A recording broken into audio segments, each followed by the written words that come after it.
ಬೆಳಗ್ಗೆ ಎದ್ದರೂ ದಣಿವಾಗುತ್ತಿದೆಯಾ? ಒಂದು ಕ್ಷಣ ಯೋಚಿಸಿ. ರಾತ್ರಿ ಸರಿಯಾಗಿ ಮಲಗಿದ್ದೀರಿ. ಸುಮಾರು 7ರಿಂದ 8 ಗಂಟೆ ನಿದ್ದೆಯೂ ಆಗಿದೆ. ಆದರೆ ಬೆಳಗ್ಗೆ ಅಲಾರಂ ಹೊಡೆದಾಗ ಎದ್ದ ತಕ್ಷಣವೇ ದೇಹ ಭಾರವಾಗಿರುತ್ತದೆ. ಕಣ್ಣು ತೆರೆಯಲು ಕಷ್ಟವಾಗುತ್ತದೆ. ಹಾಸಿಗೆಯಿಂದ ಎದ್ದು ಕುಳಿತುಕೊಂಡರೂ ಮತ್ತೆ ಮಲಗಬೇಕು ಅನ್ನಿಸುತ್ತದೆ. ನಿನ್ನೆ ಕೆಲಸ ಜಾಸ್ತಿ ಆಗಿತ್ತು, ಅದಕ್ಕೆ ಇರಬಹುದು ಎಂದುಕೊಂಡು ನೀವು ಎದ್ದು ನಿಮ್ಮ ದಿನವನ್ನು ಪ್ರಾರಂಭಿಸುತ್ತೀರಿ. ಆದರೆ ಕೆಲವೇ ಗಂಟೆಗಳ ನಂತರ ಮತ್ತೆ ದಣಿವು. ಚಿಕ್ಕ ಕೆಲಸ ಮಾಡಿದರೂ ಶಕ್ತಿ ಇಲ್ಲದಂತೆ ಅನಿಸುತ್ತದೆ. ಕೆಲಸದ ಮೇಲೆ ಗಮನ ಕೊಡಲು ಕಷ್ಟವಾಗುತ್ತದೆ.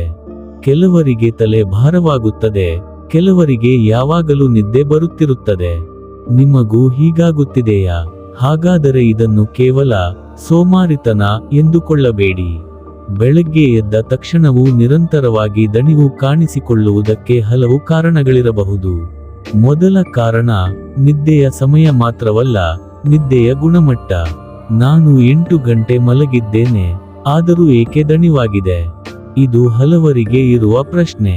ನಿದ್ದೆಯ ಸಮಯ ಸಾಕಿದ್ದರೂ ನಿದ್ದೆ ಪದೇ ಪದೇ ಅಡ್ಡಿಯಾಗುತ್ತಿದ್ದರೆ ಅಥವಾ ದೇಹಕ್ಕೆ ಅಗತ್ಯವಾದ ಆಳವಾದ ನಿದ್ದೆ ಸರಿಯಾಗಿ ಸಿಗದಿದ್ದರೆ ಬೆಳಗ್ಗೆ ಎದ್ದಾಗ ಫ್ರೆಶ್ ಆಗಿರುವ ಅನುಭವ ಬರದೇ ಇರಬಹುದು. ರಾತ್ರಿ ಮಲಗುವ ಮುನ್ನ ಮೊಬೈಲ್ ನೋಡುವುದು, ತಡವಾಗಿ ಊಟ ಮಾಡುವುದು, ಪ್ರತಿದಿನ ಬೇರೆ ಬೇರೆ ಸಮಯಕ್ಕೆ ಮಲಗುವುದು ಇಂತಹ ಅಭ್ಯಾಸಗಳು ನಿದ್ದೆಯ ಗುಣಮಟ್ಟದ ಮೇಲೆ ಪರಿಣಾಮ ಬೀರುವ ಸಾಧ್ಯತೆ ಇದೆ.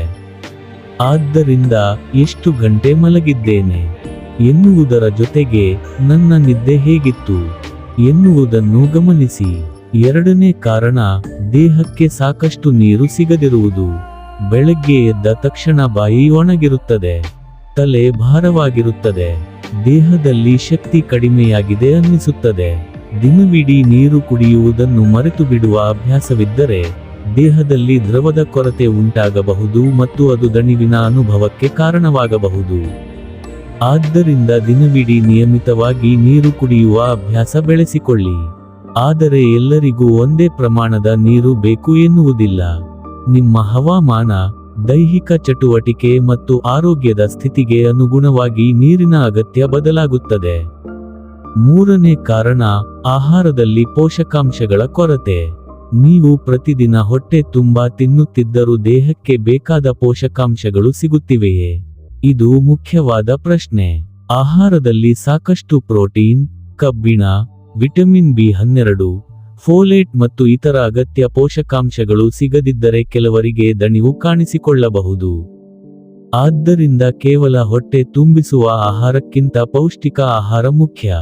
ತರಕಾರಿಗಳು, ಹಣ್ಣುಗಳು, ಬೇಳೆಕಾಳುಗಳು, ಮೊಟ್ಟೆ ಅಥವಾ ಇತರ ಪ್ರೋಟೀನ್ ಮೂಲಗಳು, ಧಾನ್ಯಗಳು ಮತ್ತು ನಿಮ್ಮ ಆಹಾರ ಪದ್ಧತಿಗೆ ಸೂಕ್ತವಾದ ಪೌಷ್ಟಿಕ ಆಹಾರಗಳನ್ನು ಸೇರಿಸಿಕೊಳ್ಳಿ. ನಾಲ್ಕನೇ ಕಾರಣ ಒತ್ತಡ. ದೇಹ ಮಲಗಿದ್ದರೂ ಮನಸ್ಸು ವಿಶ್ರಾಂತಿ ಪಡೆಯದಿದ್ದರೆ, ರಾತ್ರಿ ಮಲಗುವಾಗಲೂ ಕೆಲಸದ ಚಿಂತೆ, ಹಣದ ಚಿಂತೆ, ಕುಟುಂಬದ ಸಮಸ್ಯೆಗಳು, ಮುಂದಿನ ದಿನದ ಬಗ್ಗೆ ಯೋಚನೆ, ಇವೆಲ್ಲವೂ ಮನಸ್ಸನ್ನು ಸಕ್ರಿಯವಾಗಿರಿಸಬಹುದು. ಹೀಗಾಗಿ ಬೆಳಗ್ಗೆ ಎದ್ದಾಗ ದೇಹ ಮಾತ್ರವಲ್ಲ, ಮನಸ್ಸು ದಣಿದಂತೆ ಅನಿಸಬಹುದು. ನಿಮ್ಮ ದಿನದಲ್ಲಿ ಸ್ವಲ್ಪ ಸಮಯವನ್ನು ಮೊಬೈಲ್ನಿಂದ ದೂರವಿದ್ದು ಶಾಂತವಾಗಿ ಕಳೆಯುವ ಅಭ್ಯಾಸ ಮಾಡಿ. ನಿಯಮಿತ ದೈಹಿಕ ಚಟುವಟಿಕೆ ಮತ್ತು ಸರಿಯಾದ ನಿದ್ದೆಯ ವೇಳಾಪಟ್ಟಿಯು ಸಹಾಯ ಮಾಡಬಹುದು. ಆದರೆ ಒಂದು ಮುಖ್ಯ ವಿಷಯ, ಪ್ರತಿದಿನ ಬೆಳಗ್ಗೆ ದಣಿವಾಗುತ್ತಿದೆ ಎಂದರೆ ಖಂಡಿತವಾಗಿಯೂ ಒಂದು ನಿರ್ದಿಷ್ಟ ಕಾಯಿಲೆ ಇದೆ ಎಂದು ಅರ್ಥವಲ್ಲ. ಆದರೆ ದಣಿವು ವಾರಗಳ ಕಾಲ ಮುಂದುವರಿದರೆ ಅಥವಾ ಅದರ ಜೊತೆಗೆ ಉಸಿರಾಟದ ತೊಂದರೆ, ಎದೆನೋವು, ತೀವ್ರ ದೌರ್ಬಲ್ಯ, ತೂಕದಲ್ಲಿ ಅಸಾಮಾನ್ಯ ಬದಲಾವಣೆ, ಪದೇ ಪದೇ ತಲೆಸುತ್ತುವುದು, ಅತಿಯಾದ ನಿದ್ದೆ ಅಥವಾ ಇತರ ಹೊಸ ಲಕ್ಷಣಗಳು ಕಂಡುಬಂದರೆ ವೈದ್ಯರನ್ನು ಸಂಪರ್ಕಿಸುವುದು ಉತ್ತಮ. ಕೆಲವೊಮ್ಮೆ ರಕ್ತಹೀನತೆ, ಥೈರಾಯ್ಡ್ ಸಮಸ್ಯೆಗಳು, ನಿದ್ರೆಗೆ ಸಂಬಂಧಿಸಿದ ಸಮಸ್ಯೆಗಳು ಅಥವಾ ಇತರ ಆರೋಗ್ಯ ಕಾರಣಗಳನ್ನು ಪರೀಕ್ಷಿಸಬೇಕಾಗಬಹುದು. ಸ್ವತಃ ವಿಟಮಿನ್ ಅಥವಾ ಔಷಧಿ ತೆಗೆದುಕೊಳ್ಳುವುದಕ್ಕಿಂತ ಮೊದಲು ವೈದ್ಯರ ಸಲಹೆ ಪಡೆಯುವುದು ಸುರಕ್ಷಿತ. ಹಾಗಾದರೆ ಬೆಳಗ್ಗೆ ಏನು ಮಾಡಬೇಕು? ನಾಳೆಯಿಂದಲೇ ಒಂದು ಸಣ್ಣ ಬದಲಾವಣೆ ಮಾಡಿ.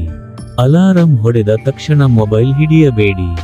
ನಿಧಾನವಾಗಿ ಎದ್ದು ನೀರು ಕುಡಿಯಿರಿ. ಕಿಟಕಿಯನ್ನು ತೆರೆದು ಬೆಳಗಿನ ನೈಸರ್ಗಿಕ ಬೆಳಕನ್ನು ಪಡೆಯಿರಿ.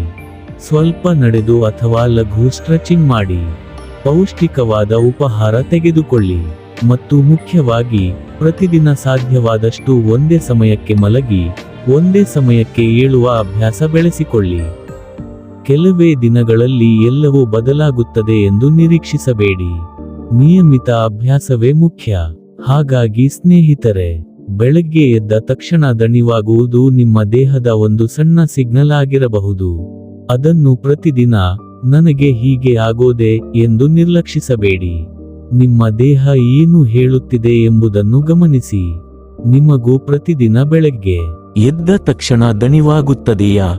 ಈ ವಿಡಿಯೋವನ್ನು ನಿಮ್ಮ ಕುಟುಂಬದಲ್ಲಿ ಬೆಳಗ್ಗೆ ಎದ್ದರೂ ದಣಿವಾಗುತ್ತದೆ ಎಂದು ಹೇಳುವ ಒಬ್ಬರಿಗಾದರೂ ಶೇರ್ ಮಾಡಿ.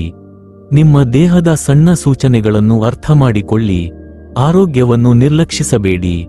ವಿಡಿಯೋ ನಿಮಗೆ ಉಪಯುಕ್ತವಾಗಿದ್ದರೆ ಲೈಕ್ ಮಾಡಿ, ನಿಮ್ಮ ಕುಟುಂಬದವರಿಗೂ ಶೇರ್ ಮಾಡಿ ಮತ್ತು ಇಂತಹ ಕನ್ನಡ ಆರೋಗ್ಯ ಮಾಹಿತಿಗಾಗಿ ನಮ್ಮ ಚಾನೆಲ್ ಅನ್ನು ಸಬ್ಸ್ಕ್ರೈಬ್ ಮಾಡಿ.